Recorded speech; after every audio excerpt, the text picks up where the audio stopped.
বিসমিল্লাহির রহমানির রহিম। দেখছেন এগুলো ছোট মাছ, চান্দা মাছ সব মেশানো। এই চান্দা মাছ কেটে পালং শাক দিয়ে রান্না করব। প্রথমে কড়াইতে তেল আর পেঁয়াজ দিলাম। পেঁয়াজটা হালকা ভাজবো।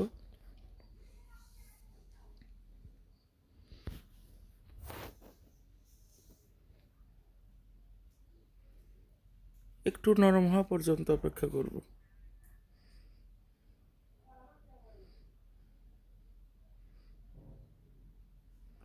দিলাম 1 চামচ হলুদ বাটা, হলুদ গুঁড়ো, হাফ চামচ ধনিয়া গুঁড়ো, একটু একটু কষায় নেব। নিয়ে সামান্য একটু পানি দিলাম। দিলাম থেতো করা রসুন,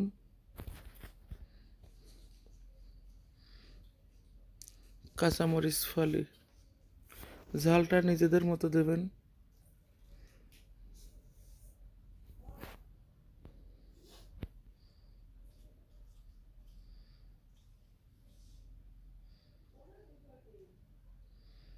এইভাবে রান্না করলে পালং শাক দিয়ে ছোটো মাছ অনেক ভালো লাগে। যে কোনো ছোটো মাছ দিয়েই রান্না করতে পারেন।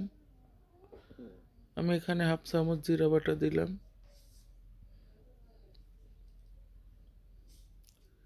দিয়ে মশলাটা ভেজে এখন দেব একটু পরিমাণ মতো লবণ।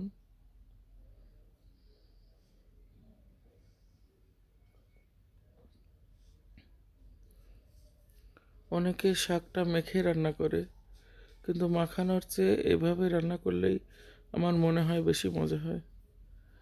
কেটে ধুয়ে রাখা পালং শাক দিলাম।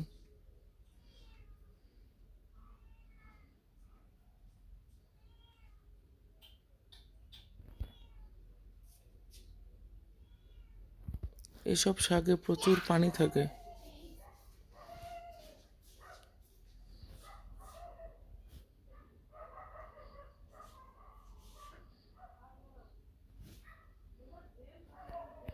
এই হচ্ছে ছোট মাছ। বিভিন্ন রকমের মাছ আছে এখানে। হলুদ দিয়ে আমি মেখে রেখেছি। এখন আমি শাকের উপরে ছড়িয়ে দেব।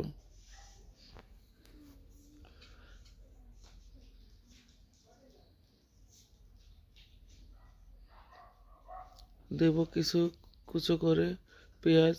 পেঁয়াজটা একটু মোটা করে কেটে দিয়েছি এখানে,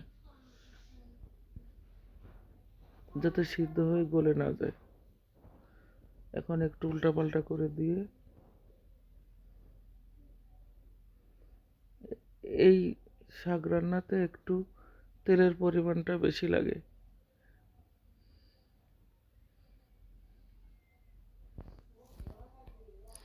রান্না প্রায় শেষ।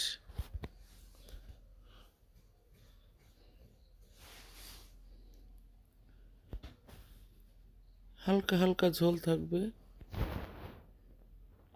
খেতে খুব ভালো লাগে। রুটি দিয়ে খাওয়া যায়, ভাত দিয়ে।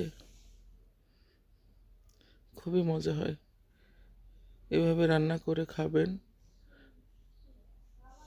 ভালো থাকবেন, সুস্থ থাকবেন। আল্লাহ হাফেজ।